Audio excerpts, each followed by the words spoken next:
onírọ́ ni Tinubu kì í ṣe ààrẹ tó ní òótọ́ lẹ́nu. Kódà èmi ò faramọ́ ìkéde rẹ̀ gẹ́gẹ́ bí ààrẹ orílẹ̀-èdè Nàìjíríà titun. Olóyè Bọ̀dé George ló sọ bẹ́ẹ̀ o, kì í ṣe mi. Àgbà ọ̀jẹ̀ nínú ẹgbẹ́ òṣèlú PDP olóyè Bọ̀dé George ti bu ẹnu àtẹ́ lu èsì ìbò tí àjọ INEC kéde Aṣíwájú Bọ́lá Ahmed Tinubu gẹ́gẹ́ bí ààrẹ orílẹ̀-èdè Nàìjíríà titun. Olóyè Bọ̀dé George ní ìkéde òfegè tí kò fẹsẹ̀ múlẹ̀ rárá ni, kódà òun ò fọwọ́ sí, bẹ́ẹ̀ ni òun ò fi gbogbo ara ṣe pẹ̀lú. Bọ̀dé George nígbà tó ń bá àwọn akọ̀ròyìn sọ̀rọ̀ lórí èsì ìdìbò náà, ó ní ìkéde ahúrúju tí kò bá òfin mu ni àjọ INEC kéde Aṣíwájú Bọ́lá Ahmed Tinubu. Àgbà ọ̀jẹ̀ òṣèlú náà ó ní kò yẹ kó rí bẹ́ẹ̀ torí wípé ẹ̀rọ bífàsì ni wọ́n ní àwọn ò fi kéde èsì ìbò. Báwo ló jẹ́ tí wọ́n fi ń fi ọwọ́ ka ìbò? Ó ní ó ní èrú nínú. Kí ló ń jẹ́ ìdẹ̀ra ní orílẹ̀-èdè Nàìjíríà báyìí?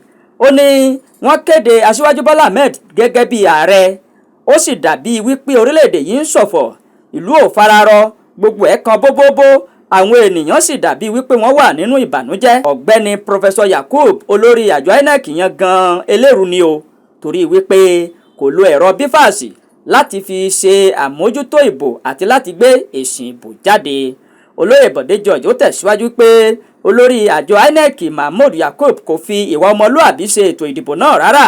Ó ní ó hàn gbangba wípé ó lẹ̀dí àpò pọ̀ pẹ̀lú àwọn ẹgbẹ́ òṣèlú kan láti ṣe awúrúju àti mọ̀dàrú ètò ìdìbò tó wáyé yìí.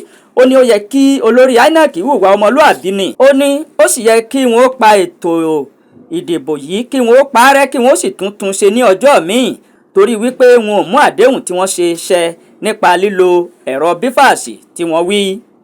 Nígbà tí àwọn akọ̀ròyìn tí wọ́n ń tàkò tó ìbéèrè sí Bọ̀dé George nípa Tinubu, nígbà náà ló tú pẹrẹpẹrẹ ọ̀rọ̀ tó sì ṣàlàyé ohun tó mọ̀ nípa ààrẹ titun ọ̀hún.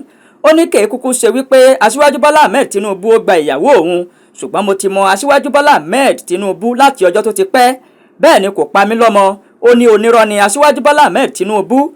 Ó ní kì í pa òfin mọ́, bẹ́ẹ̀ ni irọ́ ń pa ọ̀rọ̀ fúnrọ́, èké ń bá èké sọ̀rọ̀. Ó ní onírọ́ ni Aṣíwájú Bọ́lá Ahmed Tinubu.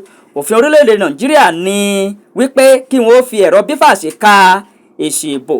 Ó ní wọn ò ṣe bẹ́ẹ̀, wọ́n sì gbé èsì ìbò òfegè jáde.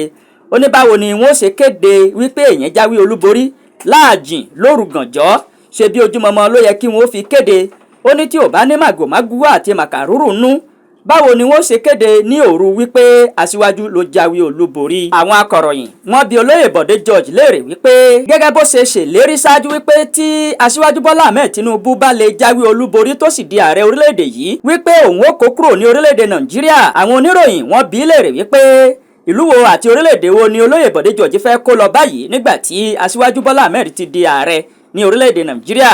Ṣùgbọ́n o, olóyè Bọ̀dé George kò máa fèsì. Ó fi ọ̀rọ̀ ọ̀hún ṣe lágídí ni, kò sì dáhùn, kódà kò fèsì olóòkanlé. Àwọn ọmọ Nàìjíríà wá ń wò ó bóyá olóyè Bọ̀dé George yóò kúrò ní orílẹ̀-èdè Nàìjíríà tàbí yóò sá lọ sí tó bá rí kó lọ. Onírọ́ ni Tinubu kì í ṣe ààrẹ tó ní òótọ́ lẹ́nu. Kódà èmi ò faramọ́ ìkéde rẹ̀ gẹ́gẹ́ bí ààrẹ orílẹ̀-èdè Nàìjíríà titun. Olóyè Bọ̀dé George ló sọ bẹ́ẹ̀ o, kì í ṣe mi. Ẹ bá tẹ subscribe sí Ọ̀rẹ́ TV kí ẹ lè máa rí àwọn iṣẹ́ titun tí a bá gbé jáde. A máa ń ṣiṣẹ́ lórí òṣèlú, eré ìdárayá, àṣà.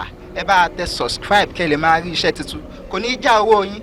And help us subscribe to Ọ̀rẹ́ TV so that you can start seeing our works. See you on the other side.